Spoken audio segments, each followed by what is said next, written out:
My name is Jason Davis, and I'm a Senior Director in the Sales and Marketing practice. Hi, I'm Becky Thomas, Executive Coach and Associate Director of the Leadership and Coach practice at BTS. So sales managers today have one of the hardest jobs in the sales organization. They've got to sell, they've got to recruit, they've got to coach, they've got to delight customers, they have to create these high-performing teams, and all the while they're trying to do that, they've got to do things like manage a pipeline. And somewhere amidst all of that, they've got to find time to develop the salespeople that are on their team, to coach them and provide them guidance to make them better. As they're shifting into this world of leading a team and driving the performance of that overall team, they've got to pivot and build new capabilities, new skills, new mindsets to help them be successful in this new role. And what can potentially get in the way are mindsets. The challenge we all face is that our mindsets are formed out of our beliefs, our values, and our experiences, and they're really hard to change. So if a sales leader doesn't believe in people development, they're not going to behave in ways that grow and develop talent on their team. One of the things that I started out doing right off the bat was bringing that I'm going to work harder mentality. The more hours I put in when I was a seller, the more deals I would close, the more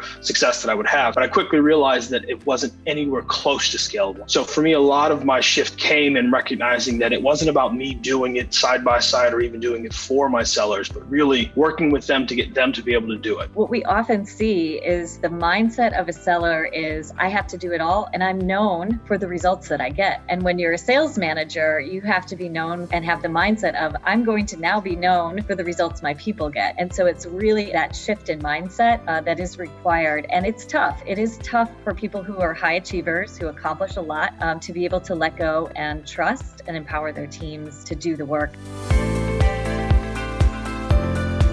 Most sales managers receive inconsistent coaching from their past sales managers who often confuse coaching with giving advice, directing, or maybe telling their sales reps what to do. So perhaps a mindset of, it takes too long to coach, it's easier if I just tell them. Managers must shift their focus from being advice givers that tell their teams what to do to leaders who empower and coach their teams to succeed.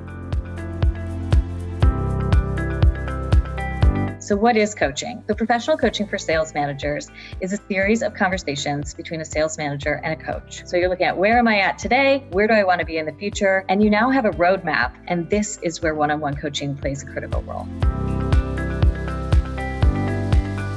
These programs tend to have two inherent faults. The first of them is they ignore that underlying mindset. The other thing that is also true, by their very nature, they have to be a one-size-fits-all approach. Being a sales manager is a complex job. So it's not that sales training is ineffective or mindset coaching doesn't work. They're simply less effective if done in isolation. So to support sales managers, there needs to be that comprehensive approach to sales enablement. Combining them really requires three things to be true. First, the goal for this combination is to help define what great sales coaching really is. Give each individual a clear picture of what the beliefs are, what the mindsets are that are necessary, as well as the skills necessary to be successful as a coach. Two, to give them an experience of what great coaching is, to break that cycle of the past of they've only had ineffective coaches from before, to now give sales managers an experience of what great looks like in action. And that equips them to do the third component, which is execute. Do it. On the job, provide coaching to your sellers and being able to help drive their performance while they're getting ready for customer meetings, during meetings, and afterwards. It's the combination of these three that really increases the likelihood that sales managers can shift their mindsets away from those seller mindsets into sales manager mindsets. Thanks for your attention today. If you're looking for more information or would like to talk with BTS about how we can help, please click on the link below. Thanks for watching.